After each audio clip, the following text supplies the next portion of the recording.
This is Nick Pino, your host, the EMF guy, and I'm thrilled to welcome you to EMF Hazards 2025, Safeguard Our Future. Are you excited? Because I am.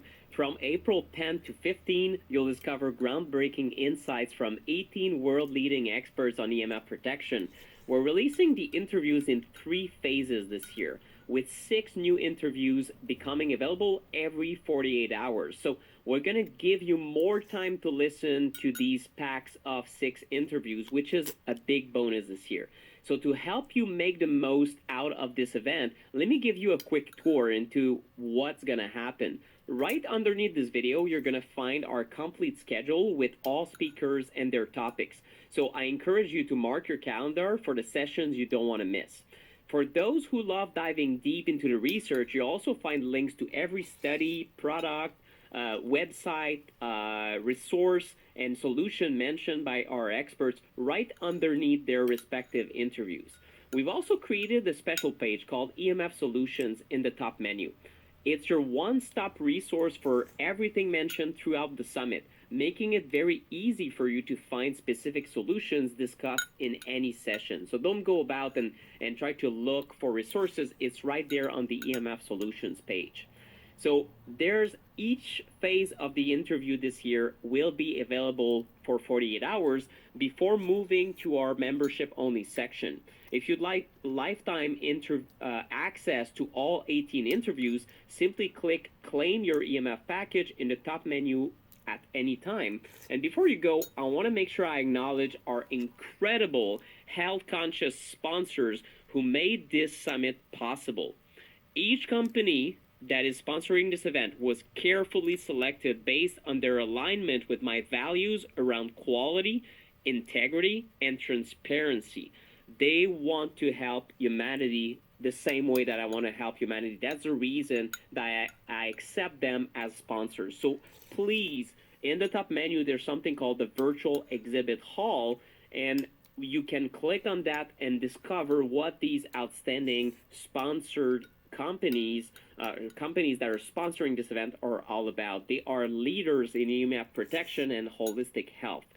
The knowledge that we share in this summit isn't just about protecting ourselves, right? It's about safeguarding the future of human health, literally, because no one talks about this topic of EMF pollution and how it is impacting the chronic disease epidemic. So every time we make informed decisions about technology use, every time we implement evidence-based protection strategies, we're not just helping ourselves and not even just our family, we're creating a safer world for generations to come.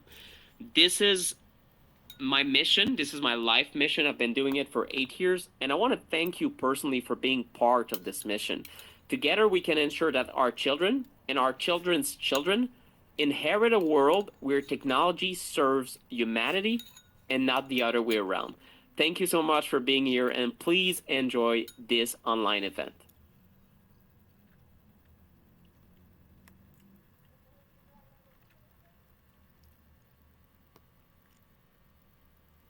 The rollout of 5G cellular antennas in your neighborhood make your entire family sick? You're listening to the 2025 EMF Hazards Summit.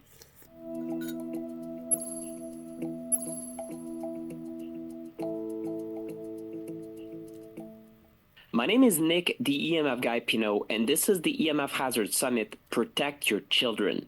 In this interview, journalist Mona Nilsson from Sweden shares the many scientifically published case studies she has co-authored with scientist Professor Lennart Hardell, and these case studies show how quickly 5G towers can make people sick. We also address the incredible level of industry influence that we see over our regulatory agencies all around the world, and how journalists like Mona are facing censorship on the topic of 5G. Mona Nilsson is a former freelance journalist, author of 2 books on the health risks of EMFs and the industry's influence on various agencies. Both books are published in Swedish language with a focus on wireless technology. Mona is also the founder and director of the Swedish Radiation Protection Foundation. And during the last past years, she has collaborated with Dr. Lennart Hardell, a world-renowned oncologist and epidemiologist from Sweden, and has published the first studies in the world this far on the health effects on people living too close to 5G base stations. I'm here today with journalist Mona Nilsson. How are you, Mona? Thank you. I'm fine. Can you give us a little bit of background about how, as a journalist, you started publishing on the health dangers of human-made electromagnetic fields? Well, it was in connection with the 3G rollout. I was interested in looking into what is 5G, because at that time, in 2002 and 2003, I didn't know anything about mobile phone radiation and health risk and health issues. So I was quite surprised, not to say shocked, when I started to look into this issue to find that what the government, the industry, and the governmental agencies told us was not true. They told us that 3G and other wireless technologies was safe. No research had found that there would be any health risks, but the fact was that already by then we had quite a lot of scientific studies that indicated health risks with this technology. And also with 3G, as with 5G now, they started to roll out 3G without any health impact studies on humans. So 3G was, as 5G is now, an experiment with human health. And at the time, were you working as a journalist? Were you able to publish or to talk about these issues, or what was the reception to this reporting? Well, at that time, the first years I worked with this issue, the interest in the mainstream media was quite large, and I was able to talk about my findings in the major Swedish media outlets, for instance, the Swedish radio and the Swedish television, public television. And also I published a lot of articles in an environmental magazine, and I finished by writing 2 books that was published in 2005 and 2010. And then I started the organization that I work with now, the Swedish Radiation Protection Foundation, in 2012. We work with presenting research on this issue. We publish articles, we investigate the governmental agencies, the conflicts of interest with the telecommunications industry. And during the last years, I have started to collaborate on scientific studies with the Swedish oncologist and epidemiologist, Dr. Lennart Hardell. And we have, among others, published the first 8 studies on health effects on 5G, and these are case studies. So what is meant by case studies? Can we go right into this? What have you studied exactly, and what did you find? Well, what a case study is, the presentation of a person or some persons, and presenting the case, what happened to them, and in this case, with the 5G, it includes a description of their health before, during, and after 5G exposure. And these are case studies we have published in international scientific magazines. They comprise in total 17 people. And we have made a summary that was published in June on 16 of those included persons based on 7 case studies. So then we made a summary of the 7 various case studies. And I can, for instance, tell you about the first case studies. We describe a couple who got a 5G base stations on the roof right above their apartment, where they had lived for approximately 10 years without no health issues whatsoever. The 5G base station was installed. They got immediately sick, and they were previously healthy.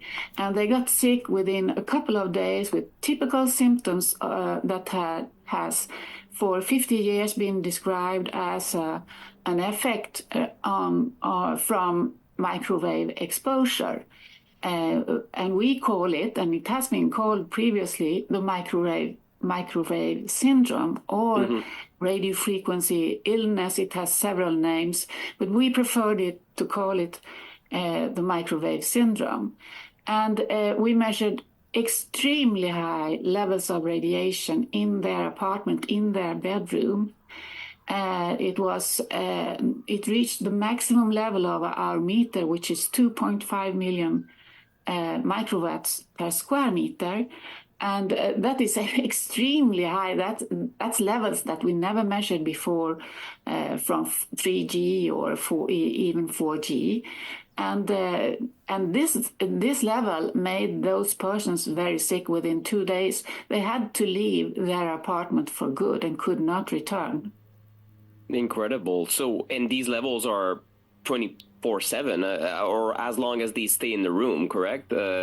So with a phone, Yes. you can turn it off, but these levels are, they're blasting you as long as you're in your room. So that's... Yes. I have to add that these levels is the maximum peak levels that we measured. We could not measure the real maximum because we reached the maximum level that the meter could measure. However, what is characteristic of 5G is that the radiation vary a lot. It's like it pulses, and it varies a lot also with the number of people who are using the base station, who are connected with their mobile phones to the base station. So if a lot of people are connected at that in a time we are measuring, we get very high readings.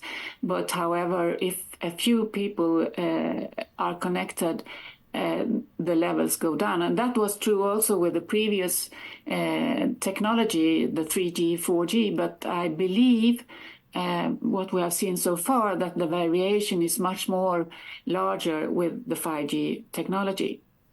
Can you specify which symptoms we're talking about that are related to this microwave syndrome for maybe people that are not familiar with that term? Absolutely. The most common symptoms that we saw in our 5G case studies was difficulty sleeping. Without doubt, difficulty sleeping is the most common effect of this kind of radiation. And that is also based on my previous experience from talking to people who have been affected from mobile phone masts and base stations. The second most common and severe symptom was abnormal fatigue. And then there were headaches, is very common as well, irritation, increased, stress, difficulty concentration, memory problems, and skin problems. Then it's very common also to have some effect on the heart. Many people get heart arrhythmia, and also tinnitus, nosebleeds, even nosebleeds are common, particularly it seems among the children. I heard who seem about to that. be more sensitive to develop nosebleeds. And do you have specific case studies involving children? I know you mentioned before the interview there was one children, 4-year-old. So do you have examples of a family and how they were impacted by a 5G base station? Absolutely. We have one of our case studies is about a family that rented a house and 125 meters from a 5G tower. And the family got immediately sick with typical microwave syndrome symptoms, sleeping difficulties, headache. The children got stomach problems. Even the children couldn't sleep. And most of them got headaches. This family rented this house only for a long weekend, 3 or 4 days. And during all the stay, they felt those symptoms. And the symptoms, what is important to note as well, is that when the exposure is terminated, the body recovers and the symptoms vanish. So that's a strong indication that it was particularly this exposure at this summer house, 125 meters from the 5G mast. That was the problem. We couldn't measure the level because they stayed at this house for such a short period. However, this year, at exactly the same period of time, I have to add, this was a summer camping area. So it was important for us to measure the radiation at the same time of the year when the camping area was full of people, like when they stayed there. And we measured over 700,000 microwatts this year at the same time that the family stayed there. So no doubt 700,000 microwatts is very high levels. I want to add that to compare this, what does this mean? 2 million or 700 microwatts. It can be compared to the recommendation from European scientists and medical doctors who in 2016 recommended maximum levels of between 1 and 100 microwatts per square meter, depending on frequency and the sensitivity of the person.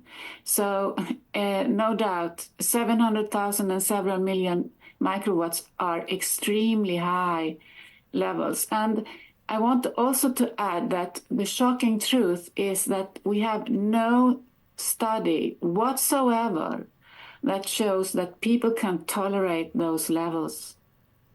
Our studies on 5G is the first studies ever conducted in the world on health effects from 5G. And now 5G has been rolled out for over 4 years without any study showing 5G is safe. And I think this is absolutely unacceptable. And it shows the influence that this industry has managed to get over the governmental agencies, the World Health Organization, and other organizations that are supposed to be protecting human health. This is just incredible. This is ludicrous. And so you're telling me the levels that doctors were aware of what is good for our health tell us 0 to 100 is maybe tolerable. And even then, there are uncertainties. Some people are more sensitive. And you're telling me people are getting exposed at sometimes over 2.5 million units of radiation by base stations. And this is, so all these exposures are still within the legal limits in Sweden. Is this correct? Yes, and the legal limits in USA and most countries in Europe. We have some countries in Europe, among them Switzerland, where astonishingly, curiously enough, the World Health Organization is based. They have 100 times lower limits than the most other countries in the world. Because they don't want to adopt those extremely high levels. In the USA, they are recommended by the FCC, and in Europe, for instance, they are recommended by the organization ICNIRP.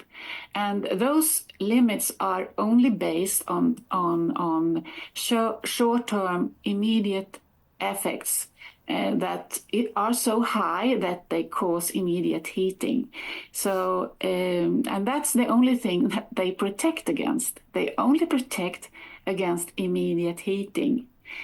So that means that we have no protection whatsoever against several days of exposure. And we have no protection whatsoever from the effects like those symptoms that are very commonly experienced from exposure to increased levels of this kind of radiation. For instance, sleeping problems, headaches, fatigue, dizziness, memory problems. We have no protection against cancer risk for degenerative diseases, reproduction problems, harmful effects on behavior among children, which we fear this radiation can cause as well. We have a lot of studies showing that. So it's like we shouldn't have any, if we compare with radioactive radiation, those limits we have for that kind of exposure are based on long-term effects. It's like we should say, well, if there was no problem immediately from your radiation exposure to radioactive exposure within an hour, there are no problems, and we know that is absolutely absurd. Yeah. You can compare also if we should have the same limits for various chemicals. Imagine, if you're right? not harmed within an hour, then there's no problem. So Exactly. That's how absurd it is. I want to take those examples to show how completely absurd this is. And those limits are therefore criticized heavily by, I would claim, they are the majority of scientists in this field who want to have limits that protect human health better and taking into consideration the long-term effects and the lot of evidence we have on effects at levels well below those very high limits. Yeah, this is crazy. And I know there's, for example, the EMF scientist appeal from 2015 that turned into now the ICBE group. I don't know if Professor Lennart Hardell is part of ICBE at this point. Yes. He is. So we also had Dr. Paul Heroux. We had Dr. Marta Herbert that is also part of ICBE as part of this 2025 summit. So all of these scientists are, I think they're among the best and really understand the biology, and what they say is simply these exposures are unsafe, and so we don't know what are the safe levels, and why is ICNIRP, for example, at the international level, still refusing to look at the actual science, right? What is the situation here with regulatory agencies? Well, I think we have to ask the journalistic question, who benefits? Yeah. And no doubt, ICNIRP, if we look at the ICNIRP limits, it's the telecommunications industry who benefits, who believes those limits are very important for them. I can give you an example that for instance, the world-leading 5G provider, infrastructure provider, Ericsson, in a presentation in 2018, concluded that the 5G rollout would be difficult or impossible if they were to have to adopt to limits that were 100 times lower than the ICNIRP limits. And we have seen lobbying activities and pressure on governments in Europe, for instance, Italy and Belgium, Brussels, a region of Brussels, to raise their levels, their limits, because they had 100 times lower limits and even more compared to ICNIRP limits. And they accepted. They raised their limits to pave the way for the 5G rollout. So that's one example. There is also the example, the aspect that an admittance that the ICNIRP limits have been too high because is a risk to the telecommunications industry for being sued in courts regarding brain tumors caused by mobile phones, because the mobile phones are also adapted to this independent on those very high levels. Right. Yeah. So any yeah. admittance that the levels have been too high will have economic consequences for the industry.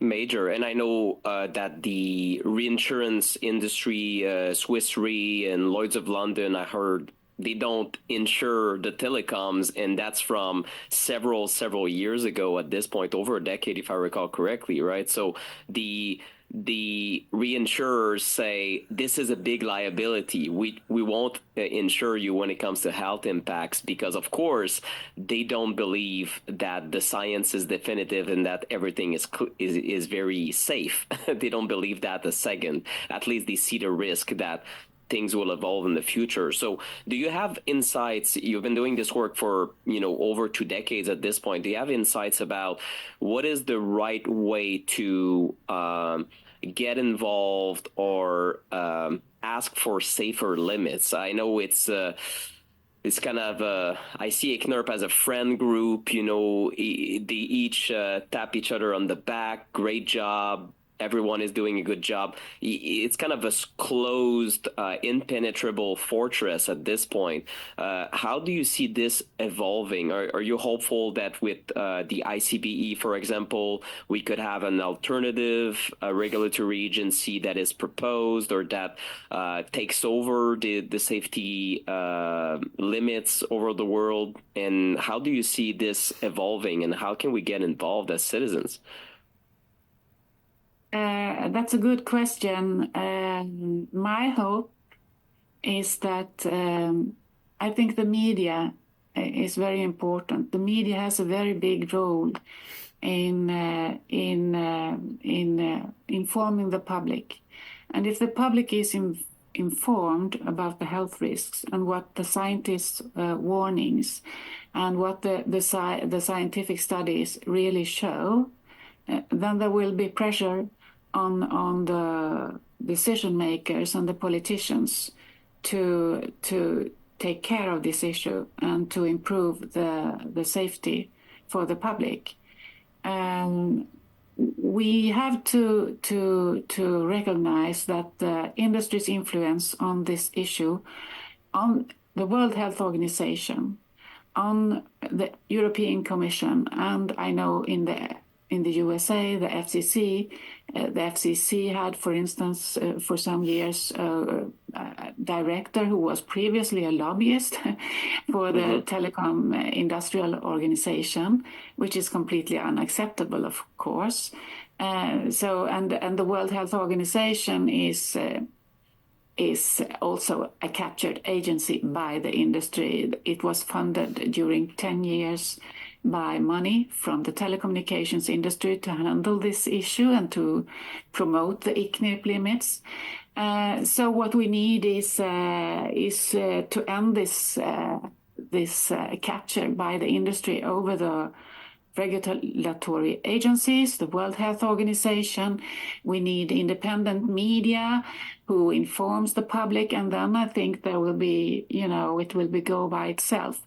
But as a citizen, as a concerned citizens, I encourage everybody to talk about this and to spread information about the health risks.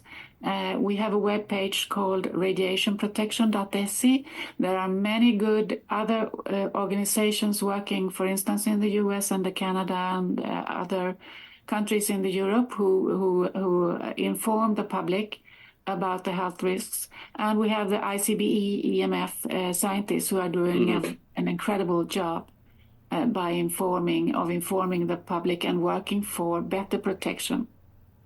I agree. This is, I think, the ICBE page, I don't know how many times I link to it to people who write to me, ask me what credible science is there that, for example, the safety limits are insufficient. This paper they published at the beginning of the formation of their group around 2022 is just stellar, talking about the safety limits, how they were created, and why they're completely laughable on their face is completely ridiculous. And anyone in toxicology that looks at the actual work that was done or not done in the 80s to determine safety can clearly see through the